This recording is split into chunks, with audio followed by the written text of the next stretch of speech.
Welcome. Little Michael Jackson laugh right at the top of every. This episode's called Black and White. What was I gonna ask you? I think I wanted to talk a little bit about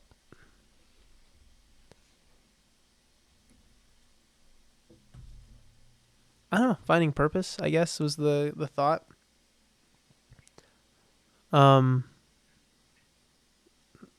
How the Catholic message is that we have purpose. But sometimes, I don't think it's almost more of a vague overarching purpose, like, oh, we're just meant to find God and go to heaven, versus specific individualistic purpose, like, which, yes, you still find it, but you get what I'm saying? Or Oh, I'm following you. I love the topic already. I just want you to delve into it so that we can look at it from different angles. I think, yeah, so the point is there's an overarching general purpose that you're immediately given when you're told, like, God loves you, right? Your purpose is just purely to be loved by God in a way. But then there's also that individual purpose, which comes over time, where as you practice or grow in your faith, you ask, God, what is my purpose? Like, what do you want? What do you want from me? What do you want me to do in this world? And I think everyone's always kind of still questioning, like, what is that purpose? And then what is the purpose of all the people who aren't, let's say, Catholic, for example, right? So I don't have no actual direction where I want to take it. It's just the topic itself has just been in my head in the last couple of days, where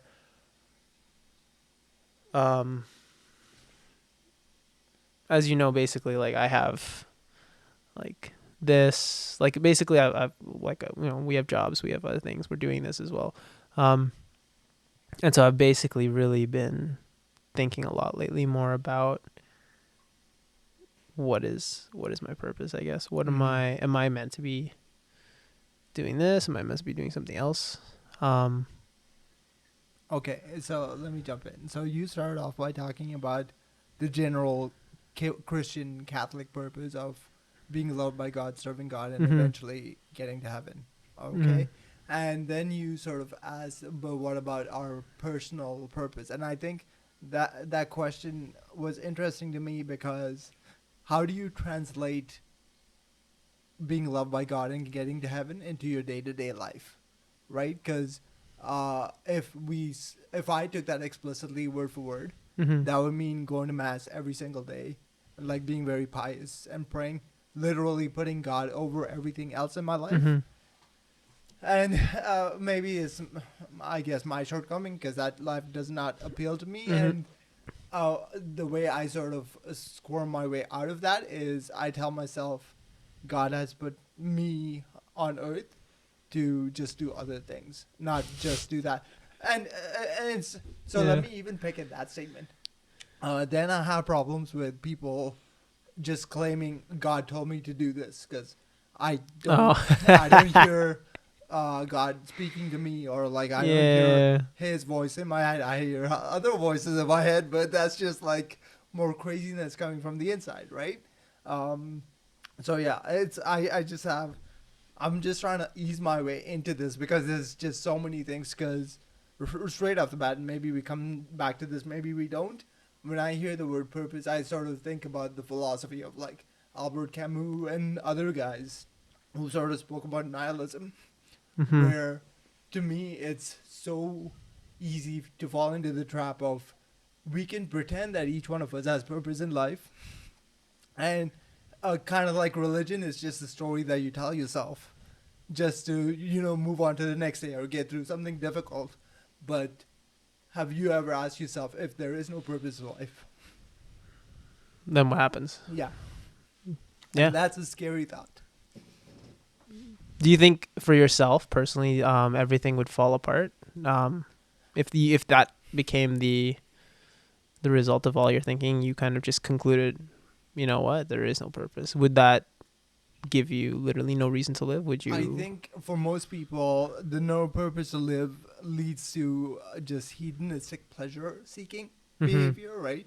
Because if there is no forever, if there is no eternal, there is no quote unquote tomorrow. Mm-hmm. Carpe diem, do whatever the hell you want. But that, I think, for most of my life is just a fight against nihilism, the fight not to give into nihilism, Mm-hmm. because at times it is so compelling. It makes so much sense. But then people who are religious are the same people who tell me, oh, God told me to do this because I had discernment or whatever. Mm-hmm. The same people tell me, oh, that's the devil talking to you. Right? And like, I think what those people have, I don't think they're making up stories. I think I don't have the thing that they have. It's like this gift to discern, or the gift of faith, or whatever it is. For I see it as I'm trying to claw my way and reason my way into something Mm-hmm. that sort of makes sense. And even if it makes sense to me for a few years, I I'm at peace with it for a while, and then I start questioning it all over again.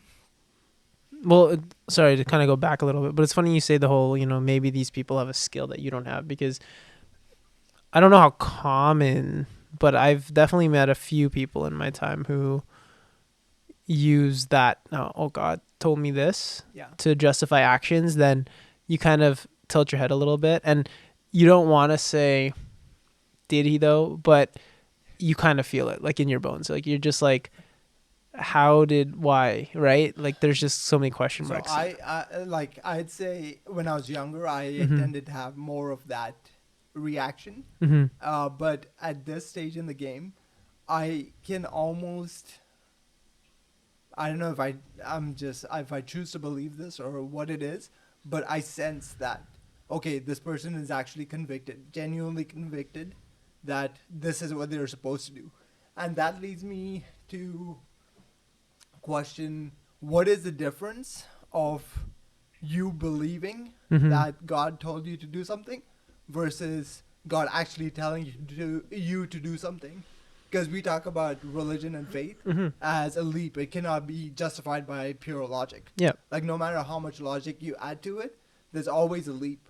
So Yeah. some people just choose to take a much larger leap, or like, let me get further up to the top where I can see the other side, Mm-hmm. and then I'll leap because it's closer. Yeah, but I think the thing that we've always said though is, right, you need to be very self-critical about the leaps you're taking, because then you fall into, you could jump into literally traps, right? And to your point, you're talking about like, oh, people you've met who are just very convicted. I've met people who are very convicted, and you tell them like, are you, you maybe question them, and they'll go, you know what, I'll pray about it, and then they'll come back the next day and be like, yep, God told me, or this person, like whoever they were praying to was like, yeah, this is literally what I've been told, and you're just like, and again, you don't want to be that person to be like, no, but at the same time, um, it's like sometimes it doesn't also work like that, right? It goes back to the joke, where I was telling you about the guy who's like, oh, it's flooding, and then he's like, oh, car comes by, and he goes,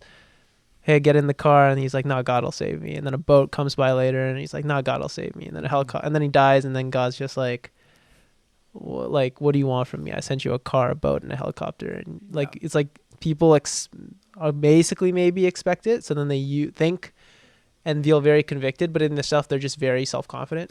So I look at that situation and I almost check it as, how, in what scenario is what they're saying makes sense, Mm-hmm. right?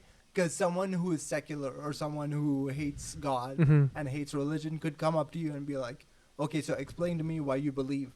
And I think that question is very similar to the question you're asking this person. And it's just like different forms of belief, different levels of belief.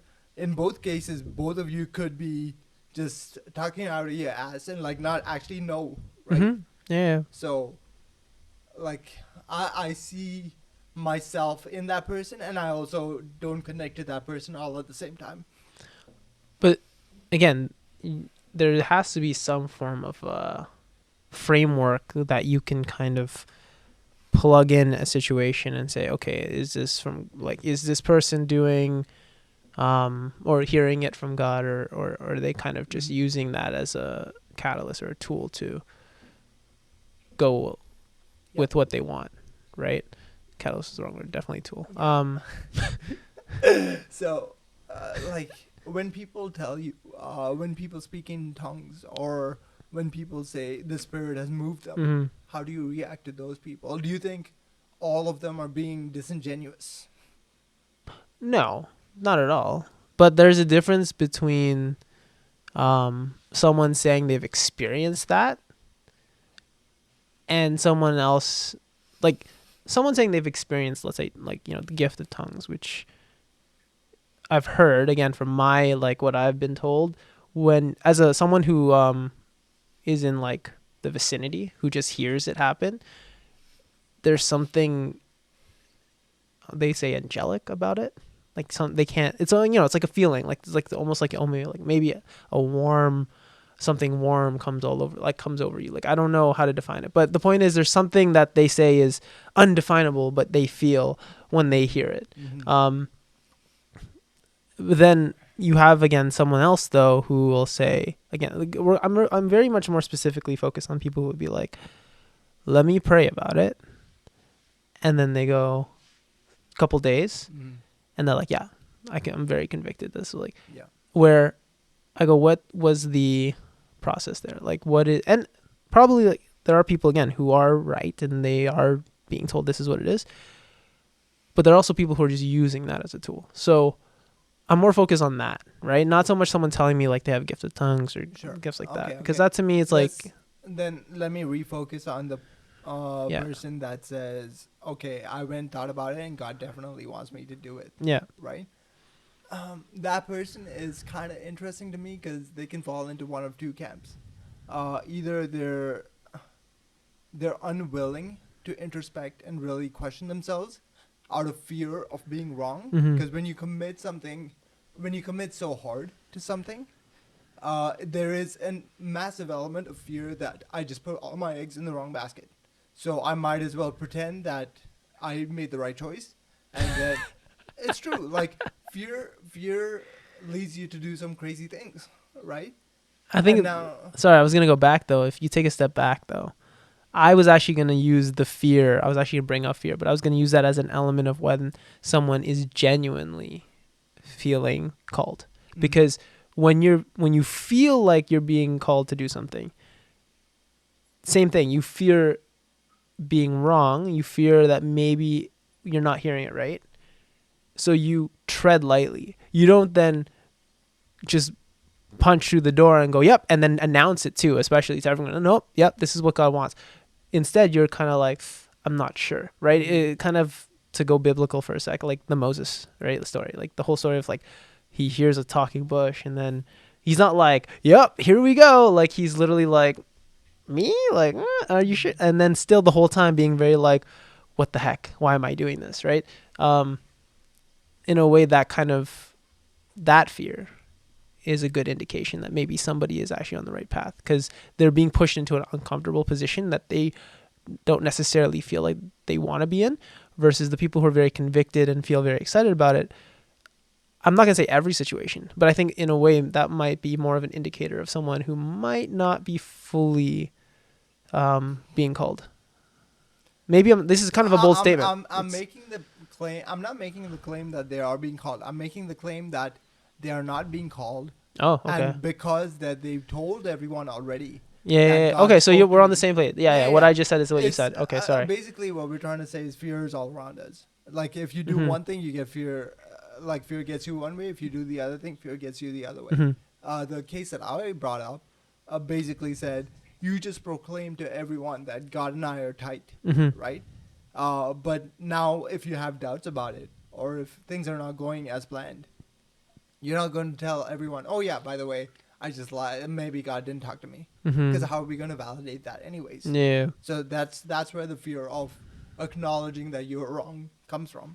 And in your case, which I think both of us relate to more, is even when we know that we're being pushed in one way, or we're called to do, or we're meant to do this thing, Mm-hmm. we will sort of drag our feet and be Yep. like, oh, maybe not. It can be me, right? And in both cases, fear is the thing that's trying to like rule you, and in both cases, you need to find the right answer, and it's hard in both ways.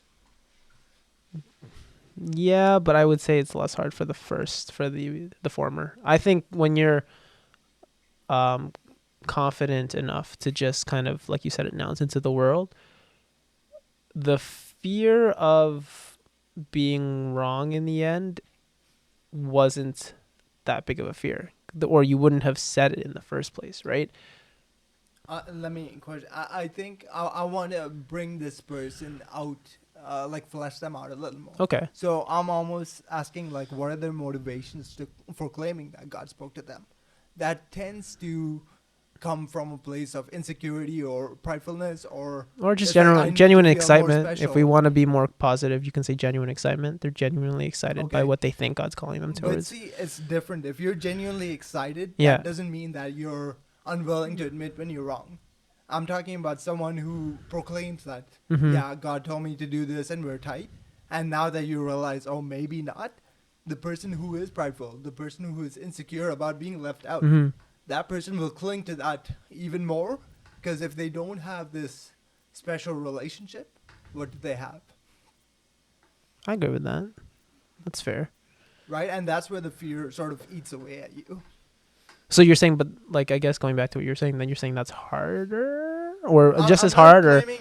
I'm not harder. claiming Sorry, you both did. cases are Yeah. hard, but you claim that it's easier for the person who just openly claims it, and I'm saying why are they not admitting their flaws? Sorry, I don't. Maybe I did, but I think I'm more like, I'm not really here to argue, or I don't really care to argue which one's easier or harder. I think I was looking more for indicator. Um, the person who is afraid to kind of even publicly address, or even for themselves, like personally believe that they are being called to something.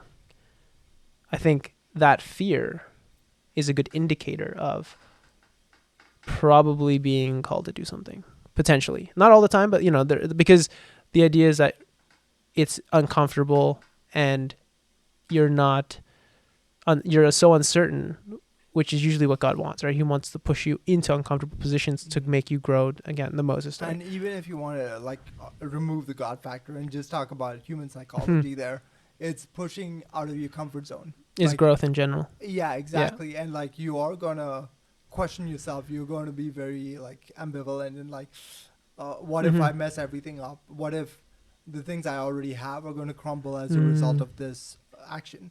I completely see that. Yeah.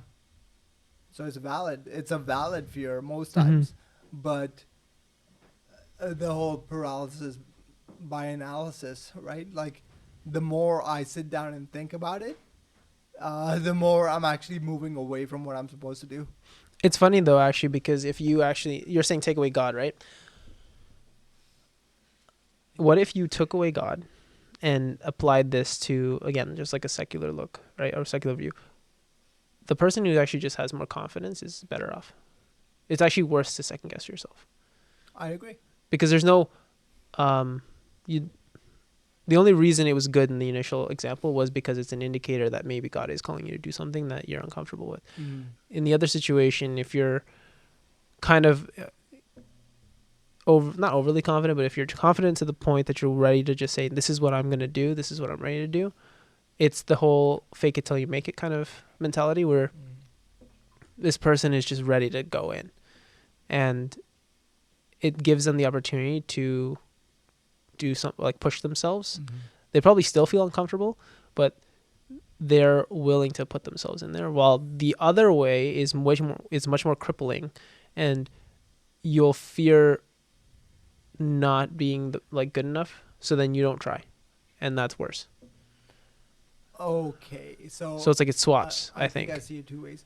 Now, the first thing that popped into my head regarding confidence is, do you have founded confidence, right? Mhm. Because I think that people, like a lot of the world sort of tells you fake it till you make it is sort of a good way, and a lot of people have gotten success through it. And that's always come in the way of my need to live authentically to some degree, right? Mm-hmm. So my first question becomes, what is my confidence founded on? And I almost have to convince myself that the confidence that I have in certain aspects of life Mm-hmm. or have been earned based on my past experiences. Because the trick comes into play where you have done the things in your past that should yield confidence, but despite that, you still doubt yourself. You still question yourself.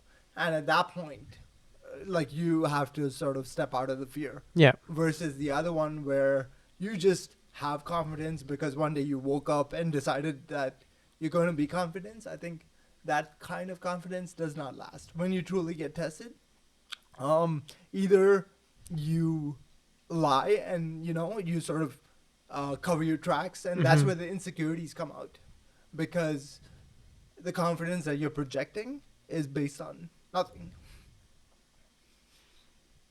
Or it's just based on the sheer belief in yourself.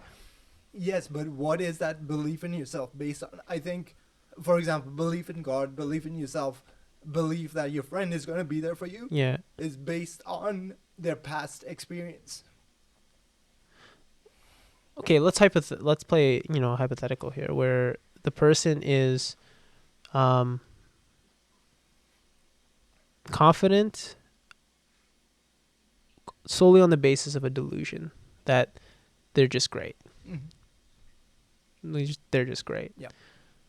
Why could that not be enough? I think we can probably pull up a lot of cases in the world where people who are delusionally confident Mm-hmm. have succeeded. But what I'm posing here is that that success would often be short lived. It's not sustainable. Because there will come a point in time where the stuff, the hard work, Mm-hmm. the skills, the abilities that have created true, genuine confidence, only that will last in the long term. So you can fake stuff. You can, oh, I'm the hype beast, whatever. Mm-hmm. And when you truly get challenged, it'll falter. So just It, to clarify, though, yeah. I'm not saying that someone's confidence, um, based off delusion, or founded in delusion, will always or not will most likely end in success. I think I agree with you. Most likely it'll end in just failure because it's delusion. Like it's not Mhm. based on any actual achievements or hard work but it doesn't mean their confidence will waver. I think that's where, of course, you'd like to think yes, it would shake you up and then make you realize you need to whatever put the work in. But I think if you have a level of confidence that you just think you're great, and like you said, it's almost like a fear to even accept that maybe you're not because you don't want to live in that reality. It's easier to just keep believing you're great and that no one sees it. Okay, but You may not get success, but it's never gonna shake the fact that you're confident, right? that I think it's very possible. I see, and you're saying it's possible, and I'm saying that uh, in very rare cases that makes no sense to me, because you can continue to have this delusional confidence, Hmm. but then you're eventually living in a world where the people around you are not living in the same world as you are. So you're actually creating a separate reality. Well, they did that the second they said to themselves, "I'm great." Yes, it's funny because I think a lot of people can use that as a temporary bridge Hmm. until They they can reach build the the skills, or yeah. to give them that first push.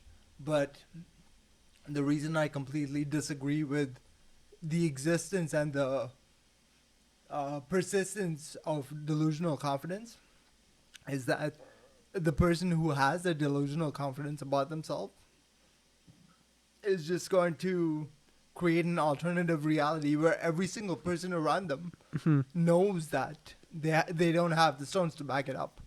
So, and that's where the insecurities come in. That's where the person who claims that God speaks to them, Mm-hmm. like we know that's not true. Because what, like, where's the proof? Where's the Mm-hmm. evidence in your own life, in your own demeanor, right? You just sort of become an arrogant jackass, and it's like, oh, good, you're special. God talks to you, like, and same thing with people who are Catholics or Mm-hmm. Christians or whatever. It's like, where's the proof of God in your life? Like, don't tell me to go to church.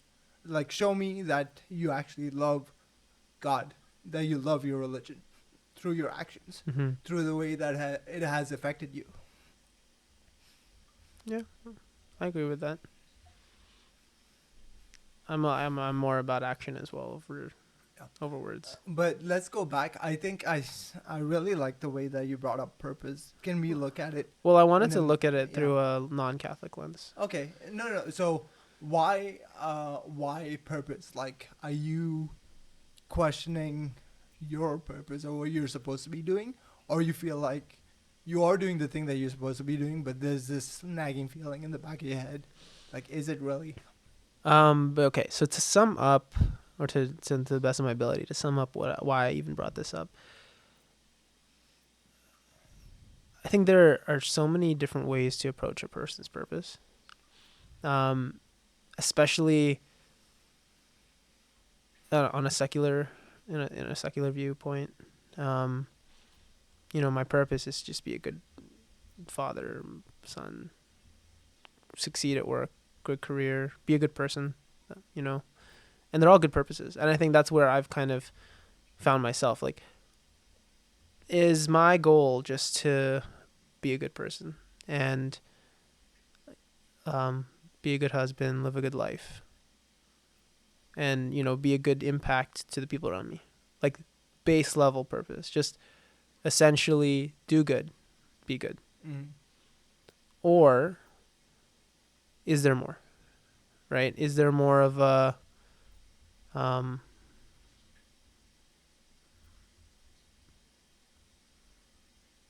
I guess, like, it's not just enough to go every day, just like going to work and being a good husband. It's more about you need to go out there and really try to not be a speaker necessarily, but like impact the world on a larger scale.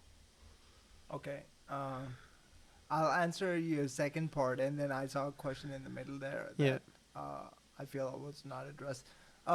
Being a speaker and impacting the world on a larger scale. Well, that's wrong too. I don't know how Yeah, to no, define no, it. I'm just no. saying being called to do more, More. Yeah.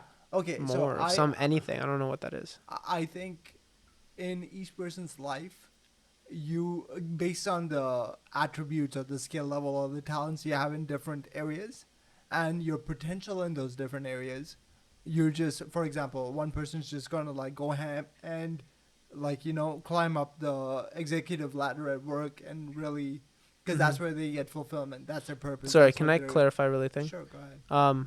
I think to another way of looking at it is it to be generically a good person, Okay.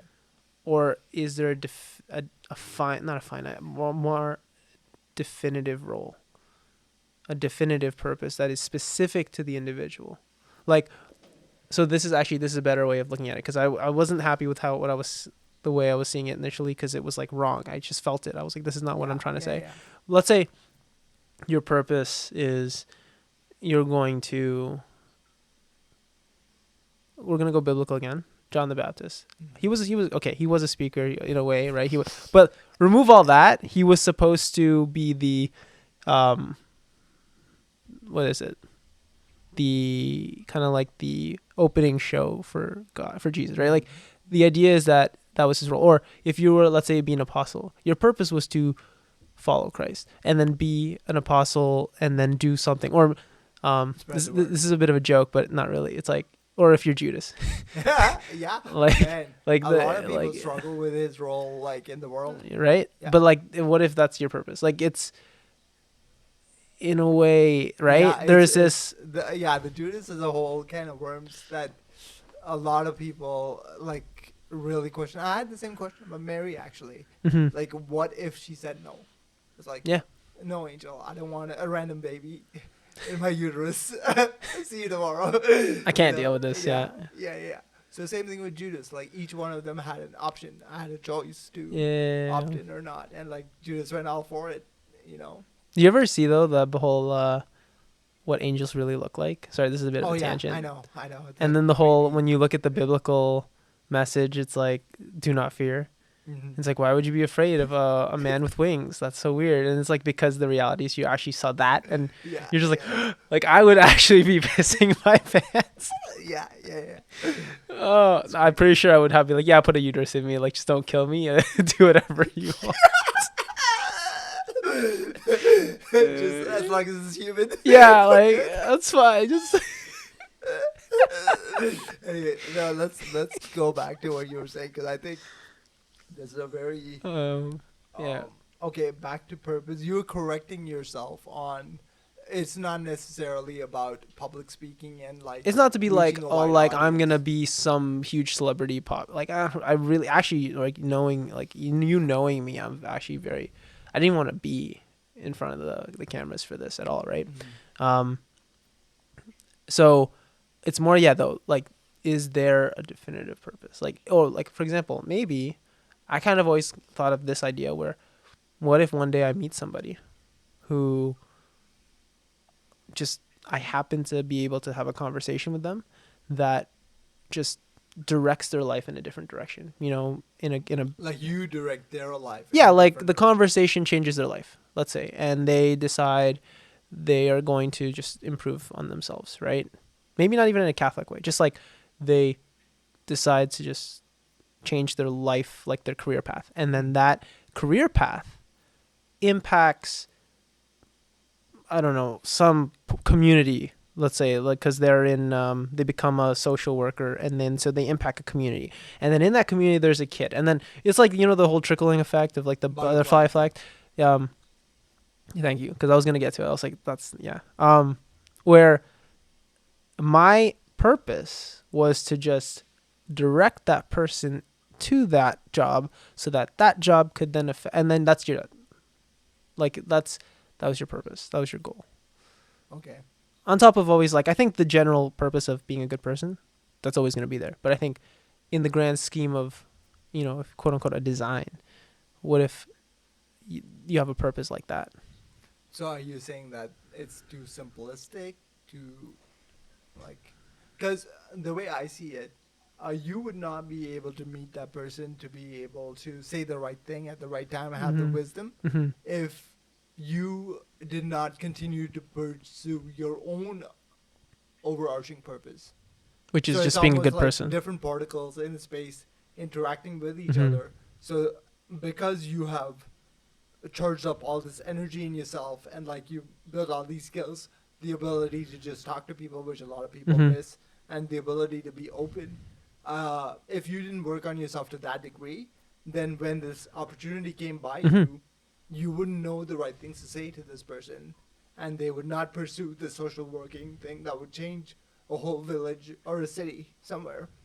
And and I don't think that is the end point of your purpose. Because who's to say how many people that you've missed speaking to and how many people that you're yet to speak with, right? Like, it's, you don't know uh, the fruits that your work can yield until the end.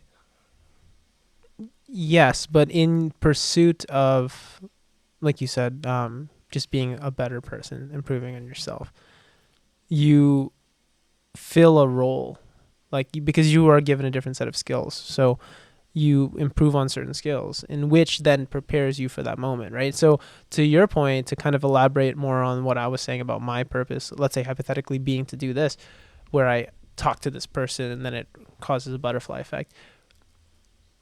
The person who basically gets into social work, let's say they're just really good at also fundraising for these communities, um, and this person's job isn't necessarily to impact the individual in that community with a conversation like what I did, but their ability to again, Physically serve. physically serve and actually provide financial aid to a community is what gave the opportunity to the other person to then do, again, some other greater good. Sure. So their purpose was to utilize their skills. It's like a utilization of your skills Yes. for this greater purpose, in which you were being called to, in his case, do that job. Like that would be the more definitive purpose. Like your purpose is to do that job, to work in this field. Okay. My purpose being I need to have these conversations with these people. Like, Sure. or is that kind of I'm still not hearing a question because I agree with all the things that you've said, hmm but So you agree? where You think there's some form of purpose like that? That's kind of where I'm going at it. Is there? That's what I said when I'm questioning it. I'm thinking about these ways of looking at it. hmm I'm not happy with the idea that purpose is just generic of like yeah, everyone needs to improve. But then to think that everyone has a specific role to play and how it plays into everything is also kind of a very, I don't want to say weird, but it's like, how is that possible, I guess, in a way, right? Like there's got to be bystanders, right? Like not everyone's in the NBA, right? So it's like, and I get it. This isn't like a spectator show or spectator sports, sorry, where everyone is watching or most of the majority is watching and only some people get to play. We're all playing in this game together, trying to help each other. So in a way, it's like hot potato, except you never actually have a timer that ends and everyone just needs to continue passing the potato because we all need to like share the world. hmm So in a way, you're like, yeah, that's why we just improve on ourselves. But it's like, I don't know, like, no. So I do believe that we are playing on a court hmm where every single human being is a player. No one's a spectator. hmm The only difference is that, and I think people do this, where people create hierarchies, and where it's like, oh, only Adele and Ed Sheeran are singers because they're renowned worldwide, hmm versus some guy who's just sitting down and singing in a basement. hmm Like his singing doesn't matter because it's not being listened to by billions of people, yeah. but perhaps the person that he's singing to really cares about him, loves him, and that's the best song that they've heard, hmm right? Yeah. So it's a very human thing to attach external external rewards to something that just has intrinsic value. Just the act of singing is hmm fun, it's joyous, it allows you to express yourself. It doesn't matter if you're doing it in a basement or like on a world stage. So just like that. And going back to people and their abilities and their potential, some people are called to be like priests and lead a hmm congregation or be the pope and lead the world's Christians or whoever. And some people are called to be a mom or a dad and just make sure that their kids are good. And some people are not even called to be that. Maybe they're a teacher and just like teach. That's their purpose. And the part that I sort of sit down and think about is all the moments where I was supposed to fulfill my purpose and just didn't rise to the occasion because I didn't do enough work to be ready for that opportunity. hmm And the crazy thing about that is no matter how many opportunities you miss, there's always going to be a next one. So, for example, in your example of like talking to this person that would eventually fund like an entire village, do social work, and like grow from there, you probably missed talking to 5 of those people because you were busy doing something else, or you were self-involved, or you were just lazy, right? But that doesn't mean you'd miss the next one. Like there's so many permutations of human interaction that you don't know what's coming next. But and to me, I guess sinking the secular and religious sides of things, where a lot of people do believe in faith or God's plan, and if you look at it from like the religious side of things, for someone to create all these people throughout history and have a plan where every single plan has a backup plan and we can even count the number of plans that are existent. Mm-hmm. And that also sort of links to the multiverse, but I'm not going to go in there. But on the secular side with fate, sorry, is the universe is sort of has has a plan for you. So the good or the bad, something fruitful will come out of it, right? So I don't know if I answered your question about purpose, but uh, to answer the overarching thing, I do believe that everyone has a purpose that is important, and that's where going back to the hierarchies. Some people might say some purposes are more important than others, and I believe that is true, right? For example, the whole Winston Churchill, like if he was not the prime minister of England during World War II, who knows what could have gone differently. Oh, there's this other historical example of there was an example where the Russians were given commands to launch a nuke, Mm-hmm. but one guy said, "No, I'm not going to do it." Around the Cuban Missile Crisis, and like that person prevented a new world war or nuclear war. So it's the effect that individuals could have on each other, Mm-hmm. but then on a larger scale on the world. So here's a fun question then. Do you think people are meant to play the villain as well? So in these examples, World War II, Hitler. Did Hitler just completely miss the mark on their purpose? Made his own little purpose? Or because in order to also have heroes, you have to have villains, Mm-hmm. right? It's the whole we all can't be rich because then what would define rich, right? Rich is defined by an excess. At least maybe I'm misdefining, but I would assume it is an excess. Mm-hmm. Or wealth is I guess defined as an excess versus if everyone had the same wealth, then would we all be wealthy or would we all just be well off or would we even be well off, right? It's like the whole something is only exists because of the absence of that or the opposite countering it and So, showing yeah. sorry, with the Hitler thing, you almost come full circle back to the Judas. Was Judas meant to betray Jesus? Yeah.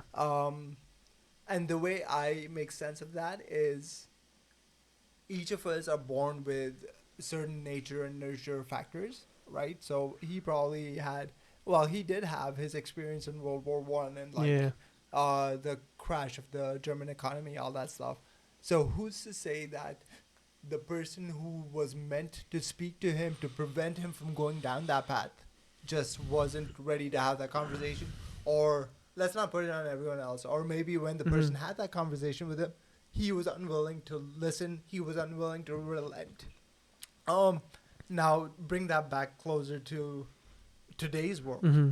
Who's to say that a couple that gets married and have kids, and the dad, due to situations in his life, becomes an alcoholic? Mm-hmm. So he is arguably causing a lot of damage to his entire family, his kids, and it'll like continue a cycle of just abuse and things, right?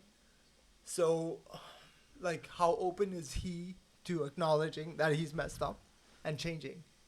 So I think to kind of add on to that just a bit, make this a little bit more, I don't want to say complex, but almost convoluted if you, is that, is it, would you credit or acknowledge, I guess, the devil in these situations as a character that plays a part in kind of redirecting people, or would you just want to take human accountability, right? So like you said, maybe in the grand perfect plan, right, things would be perfect here or or close to if we all did our role. Like, so okay, let's actually break it down. Let's start go Adam and Eve biblically. Devil plays a role in convincing Eve to do something wrong, right? Had she not made that choice, things would be different. Like it's like the cat, like, so not the cat, but so I guess I kind of answered my question to some extent, but I would love to hear your opinion on it. For sure. Where the devil either plays a part in creating these oh man, you know in the show Loki, Okay. Variance. Variance. Okay, with the T. Yeah, I'm sorry, with variance. math, I just think variance Yeah. analysis. No. So with Loki, the whole idea is there is the perfect timeline or the grand Yeah, timeline or yeah, yeah. something. And then if you fall out of that timeline, make a deviation, then you're a variant, and then you need to be removed, and then the whole universe needs to be reset. Isn't this one of those things where it's like going like you're talking multiverse? Like God had this initial plan with Adam and Eve, and then literally with those two, it's just right off the rip, like variant number one. That's funny. So maybe we're in this alternate. No, I think that's a much more playful and like it's a more difficult question to answer. So I'm gonna go back Yeah, to Garden of Eden, Eve with the devil as a yeah. snake, and whether Hitler was, I guess, driven by demons and the devil to commit all Mm-hmm. those atrocities. Um, I I struggle seeing the world through that lens Mm-hmm. for the Same. same reason that I struggle with being like, oh, God spoke to me. Mm-hmm. Because in both situations, you are directly claiming that you interact with the supernatural world. Mm-hmm. Whereas the way, I'm not like bashing it or saying it's false, I just don't see the world. I can't talk about the world in those words. But I can talk about these situations in the sense that within each of us, there's the potential for good and the potential to destroy. Mm-hmm. And the serpent or the dark side of Hitler, right? All the pain and the suffering.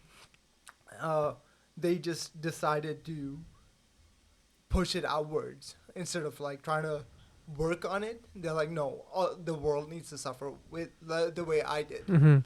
right? So you're putting accountability on us as humans to. Yes, because I guess if you want to tie in the biblical Mm-hmm. thing, the devil also tempted Jesus, but Jesus did not give in. Mm-hmm. So the same way, when your mind plays tricks on you psychologically, and it could have nothing to do with anything Mm-hmm. supernatural. It is your prerogative, no matter how hard, to fight it. And not most, a lot of people, a lot of times, fail to fight it, Mm-hmm. and that's where we end up hurting other people, hurting ourselves, right? Um, but I choose to see it as a psychological thing, Mm-hmm. not a supernatural thing. And I'm not saying the supernatural thing does not exist. I just don't see the world that way.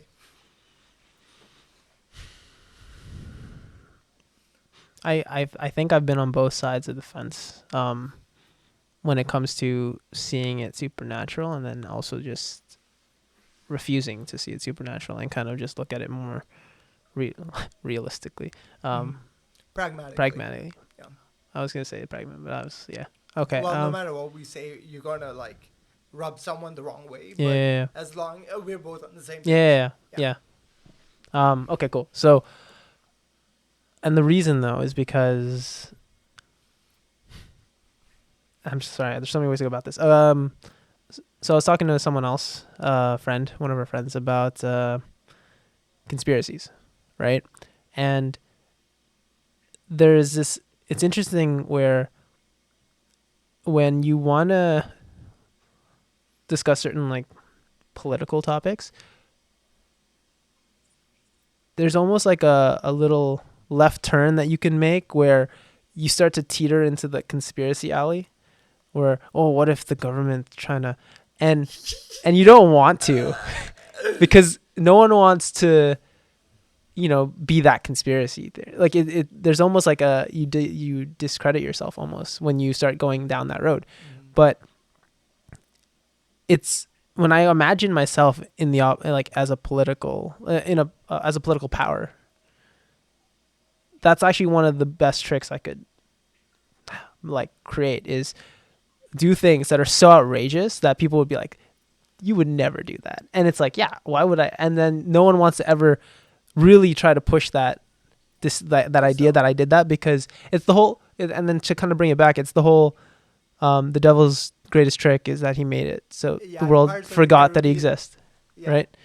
The greatest trick the devil ever pulled is convincing the world that he He didn't doesn't exist. exist. Exactly. So good. But it's true though, right? Because the idea is that if we don't want to play this card of, oh, the devil is doing it, because it sounds crazy, right? It sounds very like supernatural and woo, like, for lack of words, you like, right? So then you don't want to play that card, but that is literally the, by definition, that's saying, right, happening in. And so it's hard to, essentially what I'm saying, I'm on both, is I want to look at the world. I think it's better to look at the world pragmatically and give reason to things, and take accountability, because there's also the fear of, not fear, but there's also the danger of saying, oh, the devil made me do it. Like, that's silly, that's ridiculous. You have choice, choose better, do better.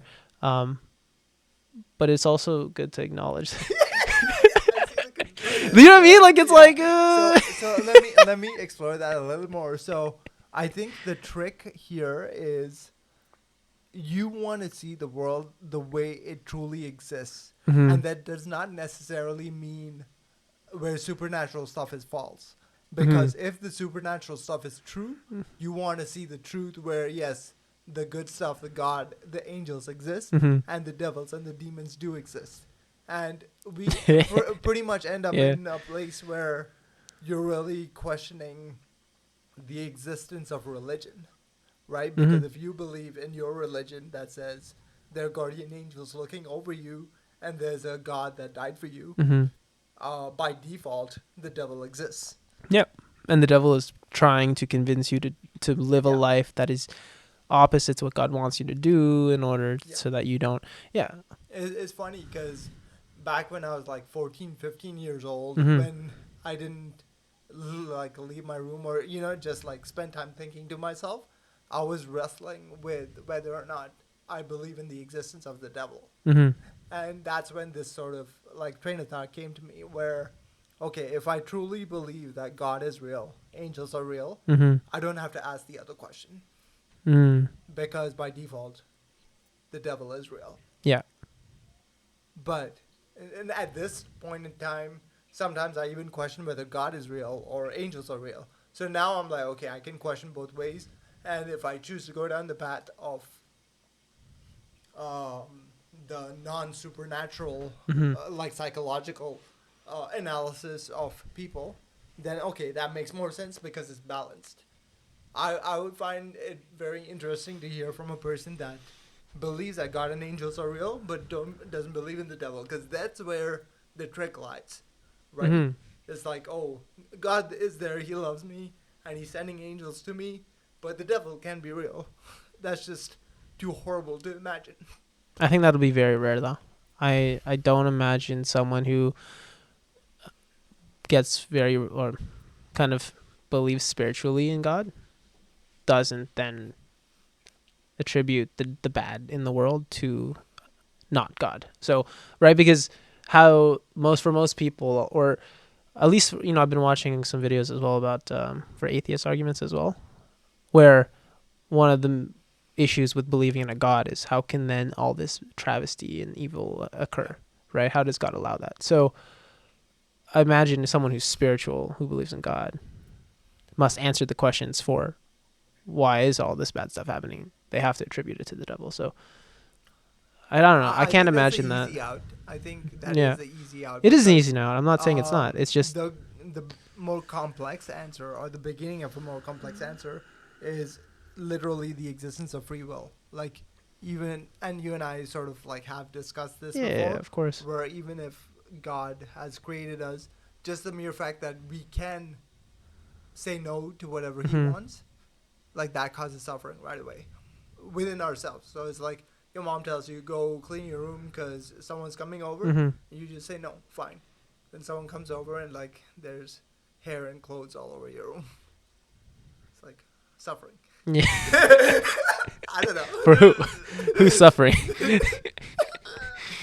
It still makes sense. I get it. I get what you're saying. I think the part I skipped is like when you get beat.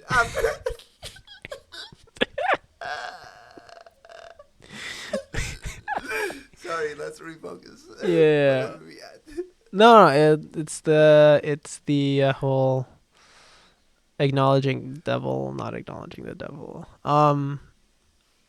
I think, at least for myself, and I think we share the same opinion. It's not blaming the devil for everything. I think at the end of the day, whether the devil is behind certain things or not, there's no use in looking at the world through that scope. It's better to look at everything as just human decisions, human interactions, and whether there was this little whisper, little like angel and devil on your shoulder kind of speaking in your ears or not is irrelevant, because everyone is in their own head making decisions. So to attribute the decision making to an outside voice whispering to kind of convince you otherwise or do vice versa, there's no value added to that. So let me. It just creates a scapegoat to blame when you make bad choices. I think Okay. at least that's what I've kind of come So down to. you're looking at the negative aspect of the devil being real. I think that's a huge positive aspect Mm-hmm. as well. So on one end, and this does come down to personal accountability. Okay. But in one case, you're like, oh, the devil made me do it. You know, Yeah. it was my fault. The devil made me do it. But I think the benefit of believing that the devil is real, Mm-hmm. you get to externalize an enemy, Mm-hmm. right? In one case, your own psychology is your enemy, so you're in one way fighting yourself, which becomes very difficult. Mm-hmm. But the benefit of externalizing the devil is that you now have this separate entity to fight against.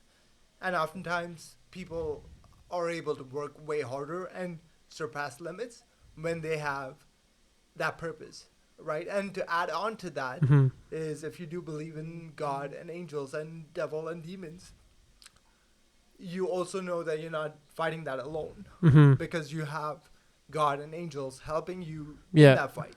Now, if you sort of, it's almost like If you attribute if it you to have 100 yourself. divided by 50, Oh, okay. and you just sort of like take off, let's take off angels, let's take off demons, let's take off God, let's take off the devil, Yeah. you end up with the lowest common factor of it's just you fighting yourself. Yeah. But there's this whole other supernatural thing happening in the background. But at the end of the day, the psychological thing still could be true. It's all Mm-hmm. just happening in your head. I know. I get it. Okay. Like, no, I like what you're saying, because it's it's the difference between hating on yourself for making these mistakes versus attributing that this is not who I really am, but I have a propensity to make these mistakes, and the quote unquote devil is in my ear tempting me to do so. But I can fight the devil, like you're saying, utilizing angels and God to then rid myself of that. Yeah, but I think to further my point, I'm not sure if I said this clearly. So let's say you have you in the middle, Yeah. and then God and angels and devil and demons, right? Yeah. So let's just say the angels cancel off the demons, Sure. right? And then the God factor cancels out the devil factor. Mm-hmm. And so now the psychology is just you battling yourself. Yeah. Okay. Like the one flaw I see there is like God is not equal to the devil, so you still have more left over in the numerator compared to the denominator. Yeah. But I guess that this is a different take where I'm almost making the argument that all human beings tend to good compared to evil, Mm-hmm. because the force for good i- is stronger than the force for evil. Because the devil, if the angels and demons cancel each other Mm-hmm. out, but God outweighs the devil, therefore you edge towards the good, even in your own psychology.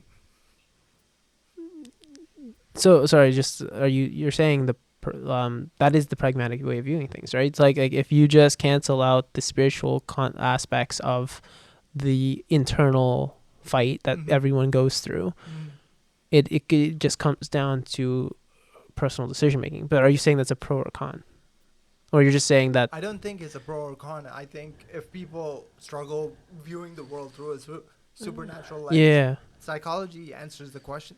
Yeah. Still. You're still going through some kind of internal battle. Yeah. Where I don't know if I fully agree or disagree with you yet. I think I lean on the idea that people are more inclined to do, I don't want to say bad things. I think shittier things is the better, It's part of the easier to language. do the bad thing. Yeah. Yeah. But it's not necessarily bad. It's just like you kind of make crappy decisions, right? I think we're more likely to make crappy decisions. Where you were implying this idea that humans are more likely to do good, I think we are our own worst nightmare. Okay. It sort of goes to a larger question: are humans naturally righteous or evil? Mm-hmm. Like, and further to that, is a baby righteous or evil? And at what point does that? Because that baby eventually, Mm-hmm. hopefully, becomes an adult. And at what point is that human being, that man or woman, righteous or evil? Okay, so actually, I'm not gonna answer that question, even though I've said we're more likely to do um, crappier things. I will redirect or reattribute where that's coming from. I think I do think that it's just genuinely harder to do good things Mm-hmm. than it is to do bad things. So the fact that bad things tend to always just be the easier decisions makes it so that we lean towards what's easier. Okay. Um, I think it just Okay. makes sense to say that, right? Like if you had a choice between the mountain, like to trek the mountain or take the car, you'll take the car, right? We will choose the more efficient or convenient way. Mm-hmm. But a lot of times in choices and decisions, the harder way is also the good, like the Okay. good thing. So how do you explain all the good things that people do, or even all the good things that you do? Hmm. Like, why, if it's easier to do the hard thing, why does anyone do anything So then? you're right. So I guess I agree with you then. Humans have a more of a desire to be good, be better, do good things. I think we just tend to make a lot of bad decisions, or bad decisions tend to stick with us more, right? We'll remember the negative more than the good. Negativity bias. Yeah, Yeah. exactly. So um, that's also another possibility. But actually, really something I'd want to explore later on, because Okay. I'm actually really, I think honestly, if I go back to who I was 5-6 years ago, you asked me this question, I would have been like, no, good. People are good. They're naturally good, and I don't know why. I'm realizing, like, your viewpoint shift, over time, and I think I've definitely become a little bit more pessimistic, which is not good. I don't want to be that pessimistic. So, um, which is funny though, because earlier I did say also people are always trying to out to get you, which is, so there's some level of optimism still, but there's also When you say people are out to get you, that sounds bad. sorry, I meant like I was saying it earlier where I was like, I don't want to believe that people are always actually, what did I say? It was like, essentially I was implying this idea that people are they're not trying to They're just trying to dir- do the best that they can. yeah, or that when people make certain decisions, they're not just directly trying to harm you, Mm-hmm. Mm-hmm. right? So there's this level of optimism that people aren't these like villainous, Villains. Yeah. Yeah. yeah, villains. But I'm still a pessimist in thinking that people though will just generally choose the easier Mm-hmm. road, I guess. And I don't want to change that, but yeah. Yeah. To me, this. You know, when you speak to adults and they always yearn for their childhoods, Yeah. this it's almost that innocence, that naivety of, Oh my gosh, yeah. the world is. And I don't know, I think it was Aristotle or something, where he sort of goes through the life cycle, Mhm. where at the end because where you maybe you call it pessimism, I maybe struggle with nihilism, Mhm. right?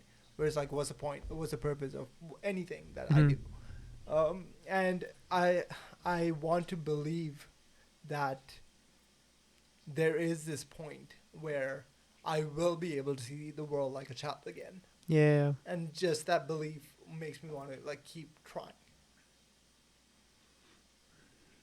That you'll be able to get back to Back to that. the optimism, that naivety, like not exactly like a child, Mm-hmm. but with all the knowledge of a man, but still the perspective, not perspective, You but optimism though, not optimism. That you would, the optimism of a child yeah, too. yeah, yeah, yeah, yeah. Okay. So, but it's like a child at age 9 and being a child at age 60 Mm-hmm. are vastly different things.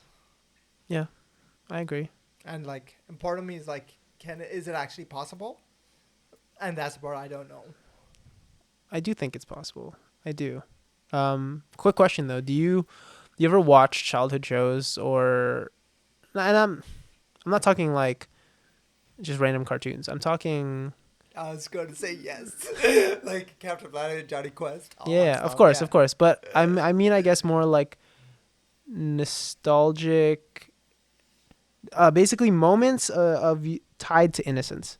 So childhood moments or content that's tied to your innocence, where you look back and go, man, life was just so much simpler back then. Where I'll give an example. I was actually on my computer and somehow I got on a Boy Meets World, like just this crave to like watch, and I was like, you know what, I'm gonna go click on some episodes. I think it was like a clip on YouTube. Just started a whole rabbit hole where I'm like, okay, I gotta get back in on this, and just the purity in the messaging,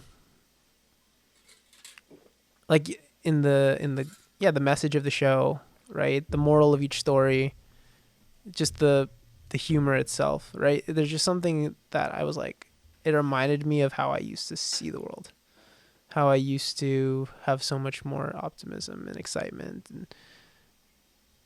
and that made me kind of like get in my head a bit about like, wow, like I don't ever want to lose, I don't want to ever be too far from that person, because I think like you're saying, kind of going to what you're saying, I think there's no point in viewing the world in a pessimistic or, in your case, nihilistic view.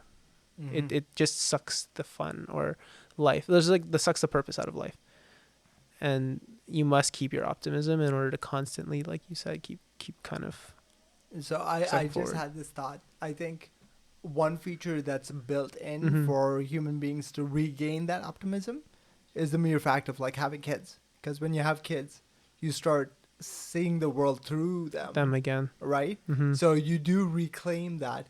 And if you're lucky enough, you get to reclaim that again as a grandparent, Mm-hmm. right? Where now you also don't have all the BS of like poopy diaper changes, Yeah. but you just get to like see how this little child or toddler is reacting to these completely novel Mm-hmm. situations. And perhaps those are opportunities for adults who have grown pessimistic Mm-hmm. or nihilistic to, it's kind of like sitting down and watching cartoons, right? It's like, Mm-hmm. oh yes, the world is nicer. The world was so much simpler when I woke up on Yeah. Saturday morning and threw on the TV Yeah, and but watched a cartoon. I think that's one of the pitfalls. It's not the world, not the world was.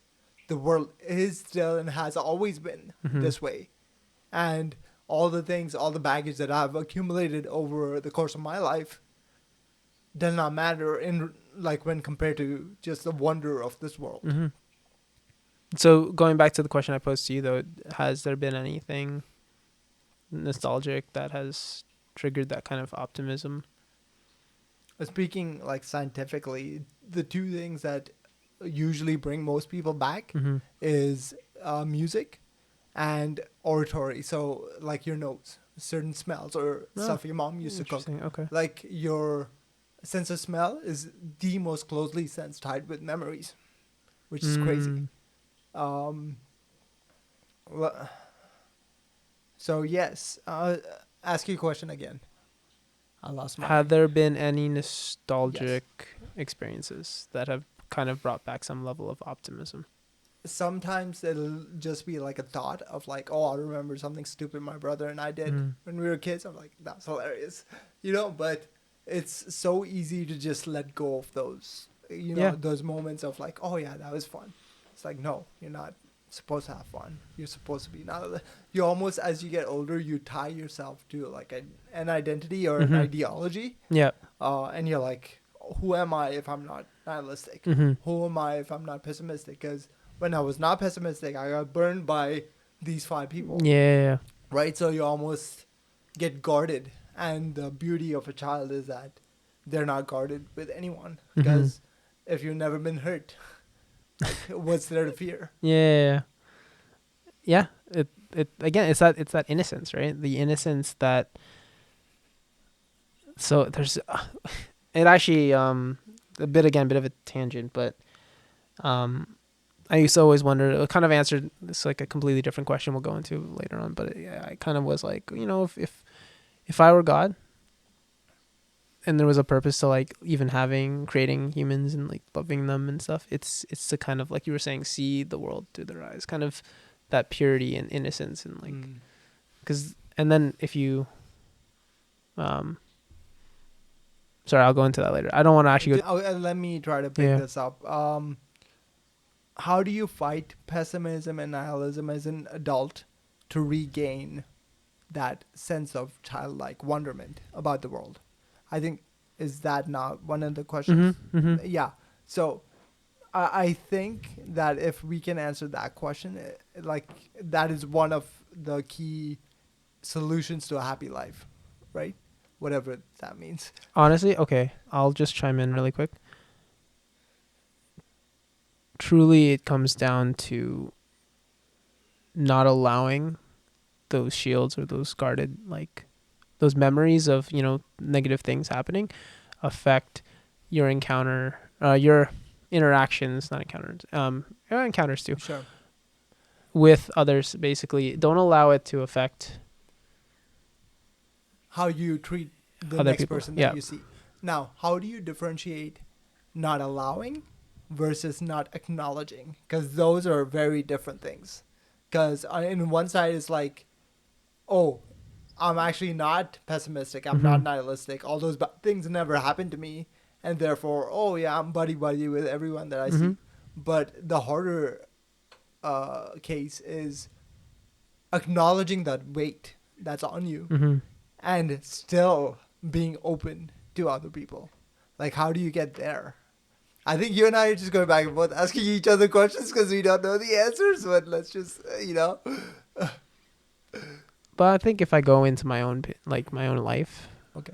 there was definitely a moment where I was feeling the weight of, and that's kind of why I have some more of a pessimistic view, but I'm trying to get back to that optimistic perspective, is because I felt that weight from uh, feeling judged or feeling burned or getting burned and then not wanting to give people the benefit of the doubt anymore.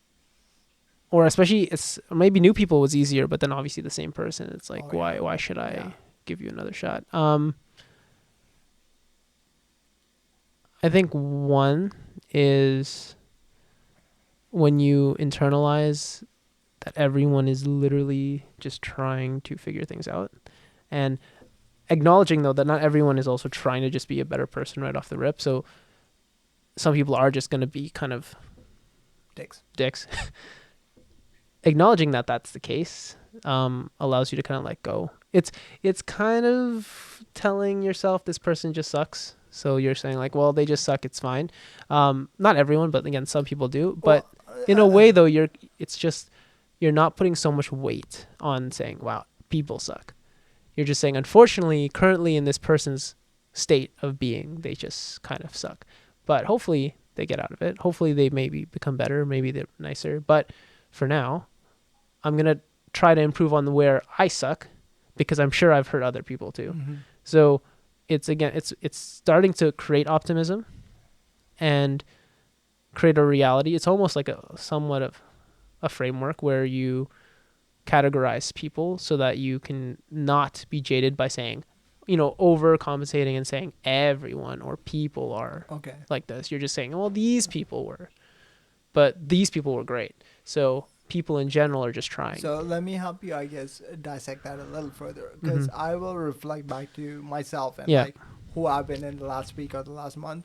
I can, if I reflect on myself, I'm like, yeah, I've been kind of a dick, Mhm. like for the past month or so or Sure. whatever, right? So if I was a dick to you, would you then bucket me with the other dicks and sort of say, oh, this person is not a good person, he's not actually trying to work on himself?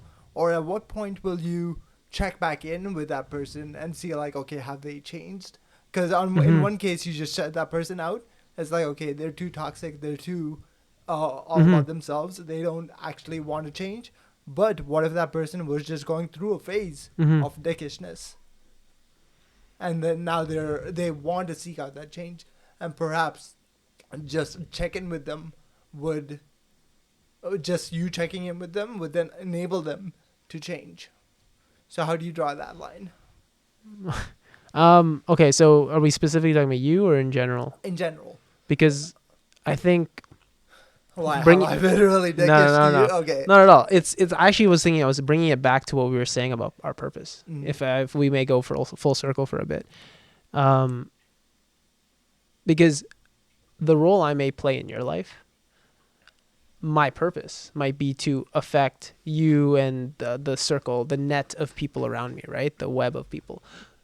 If you're talking about someone in the outer part of that web, if I interact with them, there's no canceling, right? Like I think that's the thing. Once if you put them in like the bucket of saying, okay, they're unfortunately just not doing great right now, whatever, you're not saying they're forever going to be that way, right? You are hoping they still improve.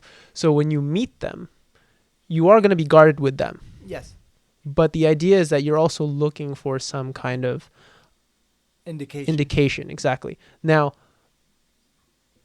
going back to the whole full circle, what I'm trying to say is with that kind of mindset, you open the door to potentially, like you said, being the conversation that may help, like you said, bring Mm. that person Mm. in a different Yeah. light. Now, where I'm kind of just trying to bring this back even tighter is that person, though, may never re-enter that web, in which it was never my job to interact with them and help them. Mm. But they will meet somebody who, with a fresh pair of eyes, will see Yes. them Yes. and help them, Yeah. right? That's why when I'm asking, is it you specifically, I'm saying, well, you and me are so close that if you ever were a dick to me, the tolerance that I have to you being a dick would literally be so high that you would have to kill me before I would be like, I Yeah. don't like this guy. Yeah. So I'd be dead. So it wouldn't even matter, right?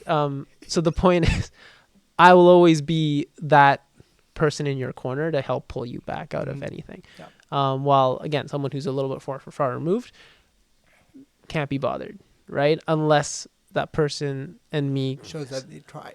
try, or Yeah. even like our paths cross Yeah. in a roundabout way where time has passed and I don't really care anyways.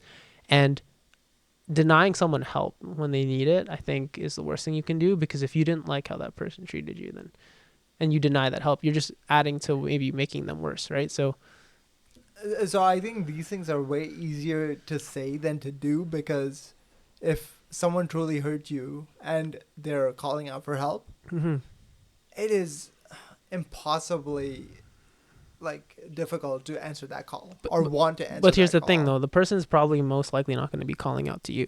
So I'm talking Okay, about a okay. situation where the only way I'd ever end up interacting with that person is where we would just, by pure Luck, randomness, yeah. luck, just cross paths, and then it's like, oh, hey, what's up? So in this situation, is the person reaching out to you and like saying, "Oh, I'm sorry, I was a dick. I want to do better," or are they coming to you already like, "Oh, and these are the things that I've No, already done to I'm improve I'm myself"? thinking it's like they're just, you meet them and it's just very casual, Mm. Okay. and then you notice they're just a little bit not as annoying, or like you said, indication, right? So you Yeah. notice maybe something's up, just something's wrong, and then you have a decision there to either be like, hey, is everything okay, Mm.